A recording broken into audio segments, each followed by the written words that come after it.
And we are back with more scary animatronics. Glad to have you all on board. To recap the last list, we previously covered the E.T. Adventure Aliens, the Portrait Bots, the Family Album, Pasquale, and Uncle Clunk. Let's move on to number 5, the Creative Engineering Clown. Here's a real enigma for you all. This clown was created for the IAPAA convention in the 80s as a greeter. We only have a single picture of him in his prime, so to speak, but the figure still exists in the Creative Engineering Warehouse's basement. I'd normally list something like this in the runners-up section, since there's really little info on him, but he's become something of a meme online, often popping up to accompany creepy stories or on image boards.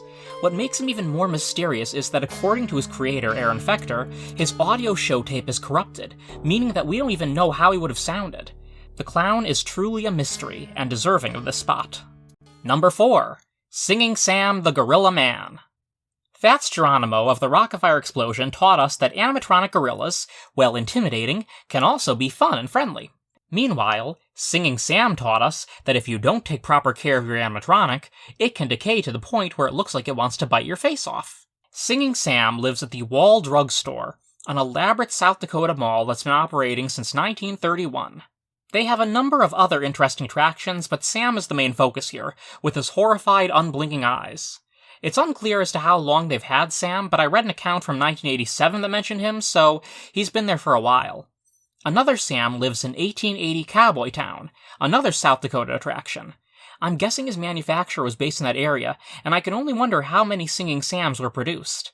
This Sam at least has a properly themed hat and some cool shades. And both sing Pop Goes the Weasel. At some point in the 2000s, Sam was updated into a much friendlier-looking gorilla who looked like he actually wanted to be there. His room eventually got an update too. Now personally, as much as I love the creepy stuff, I'm glad Singing Sam the Gorilla Man is doing better now. Number 3. The Klimbimsky Show. They say that imitation is the sincerest form of flattery, so hopefully Disney didn't mind too much when in 1977, the Klimbimskys premiered. The show was designed for Germany's Phantasialand, and was basically the Country Bear Jamboree, but with monkeys. In 1989, the show moved to the Dutch theme park, Aventurenpark Hellendoorn, where it was reprogrammed and dubbed the Magical Monkey Show. It closed in the mid-2000s. While the animatronics are very impressive, there's also something very off-putting about them. The country bears, as much as I love them, are somewhat creepy in their own right. I mentioned in another video, their sing-along appearance creeped me out as a kid, after all. And yet, there's also something lovable about them, that these monkeys can't quite capture. One other thing is the monkeys' mouths. The way their lips move is both off-putting and incredibly hypnotic. While the country bears initially made me obsessed with animatronics, I'm glad I didn't see this one first, because it might have had the opposite effect on me. Number 2. Ricochet Raccoon and Bubba Bear. Some raccoons guard the galaxy. Others take up the fiddle with a snarling bear and play at the now-closed National Knife Museum in Tennessee. Taxidermy and animatronics simply don't mix. I don't know if either of these guys were ever alive and breathing once, or even if just some parts of them came from a flesh and blood animal, and it's probably best not to know. I know I said no Five Nights at Freddy's stuff in my last video, but these people are just asking for some haunted animatronics. I think this quote from the Roadside America website really sums it up. The world's largest knife store, home of the National Knife Museum, features this display next to its kitchenware department. Press a green button, and the stuffed bear and terrifying giant raccoon launch into a rendition of Rocky Top, which is an official Tennessee state anthem. While we were snapping photos, a dad pushed the button for his little boy, who promptly ran away. Before we reach the number 1 creepiest animatronic, let's look at some runners-up. Missy Scarlett. You don't normally associate Six Flags with elaborate dark rides, but Monster Mansion at Six Flags Over Georgia is a fun, whimsical boat ride that is Disney-worthy. Unsurprisingly, 2 of the main designers are former Disney Imagineers. The ride was first called Monster Plantation, but got some major touching up in 2009, hence the slightly different name. Most of the monsters living in the mansion are perfectly friendly to the visiting humans, who are invited to their picnic. While several antagonistic monsters do show up in the dark marsh near the end, the only character to unintentionally creep me out is the humanoid owner of the mansion, Missy Scarlett. Scarlett greets the guests in the ride's opening scene and sees them off at the finale.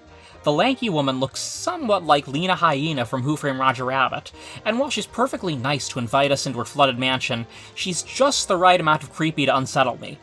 but not enough to make it onto the list proper. Also, I found some pictures of her during the Rise refurbishment that make her look like the victim of a snuff film. So, yeah. Big Al. Well, I've mentioned the country bears being endearingly creepy enough to merit at least one of them landing a place on this list. Now, you'd probably assume the one I'd choose would be Liverlips, but I've seen the Country Bear Jamboree several times over the years, and in almost all of those performances, a small child has started crying when Big Al takes the stage. That should really speak for itself. The Concept Unification Prototype Bots. Concept Unification. The two words to make the rock-afire fans cringe in sadness. When Showbiz Pizza and Chuck E. Cheese's merged, the rights to the rock-afire explosion stayed firmly with Creative Engineering. Thus, a decision was made to convert all the rock-afire characters into Chuck E. Cheese characters, via a process called Concept Unification. If you want to see it in all its heartbreaking detail, there's an instructional video that was given to the companies out there that is one depressing, yet interesting watch. Before they settled on the final design of the converted animatronics, a prototype stage was built. The characters in the pictures that have surfaced look quite ugly, and the gaudy set design on the stage does not help at all. Probably the worst of the lot is the zombie-like Jasper T. Jowls. Sadly, no footage of them or any other photos have popped up on the web, but this sampling offers a nice idea of how even more off-putting Chuck and the gang could have been in the 90s. I'm putting them as a runner-up because of the lack of coverage outside these pictures. Even the Creative Engineering clown has more material out there of him sitting in the warehouse basement. All that said, I cannot get over how much Jasper looks like Grandpa Sawyer from the Texas Chainsaw Massacre. The FAO Schwartz Clock. Okay, so this is a very personal one. You might be familiar with the massive toy store FAO Schwartz. One of the centerpieces of this store is the clock tower. The clock has a human face with creepy ventriloquist dummy lips and endlessly sings the slightly melancholy Welcome to My World of Toys song. There was one of these at a local mall growing up, and he was closer to my level, since there was less room for a tall tower. This clock freaked me out, and as a kid I generally tried avoiding the store, even walking by it. To be afraid of a toy store is a sad thing indeed. Alright, we've reached number 1. Brace yourselves. Number 1, Bert the Bunyip. Now, if you haven't guessed from my accent, I am not Australian, so for a long time I didn't know what a bunyip was. In case any of you are also unaware, the bunyip is a mythical creature from Aboriginal folklore. It dwells in various bodies of water and is very feared. At the Sturt Reserve in Australia, someone apparently caught a bunyip named Bert, and if you deposit a few cents, he'll rise from the depths to see you. Imagine you're a small child who's heard tales of the fearsome bunyip. You put the coins in the slot, and see this.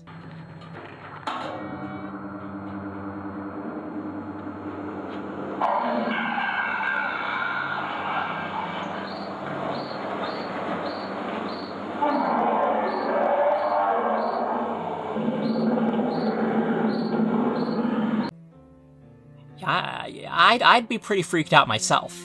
And this is the new version of Bert. The old one looked a lot scarier. Yikes, that's creepy. There was also a baby bunyip added for a time who looked equally disturbing. While reading about Bert and the other characters of his ilk, I found some people apparently have a fear called submechanophobia, which is a fear of man-made objects underwater. I had no idea this was a thing, but I think I can sort of understand how it would make people uncomfortable. Boy, the things you learn when you study animatronics, huh? For the Bert section, I want to give a shout out to a blog I help out with sometimes on Tumblr called Animatronic Appreciation. The real MVP here is my friend who goes by ModRat on the blog. She really does her research, and her enthusiasm for the art of animatronics shows. I got pretty much all the Bert info from her posts. I will add a link to the blog in the video description, but if you're watching this, you might already follow it. Now, with recent events in technology, not to mention cost-cutting processes, I fear that animatronics will diminish somewhat in the future, although I don't think they'll disappear entirely. It's just hard to keep them properly running sometimes. And as we can see with entries like Singing Sam, if their owners don't care, they really will fall into a terrible state. Creepy or not, they are an impressive breed, and they should be respected. We salute you, animatronics.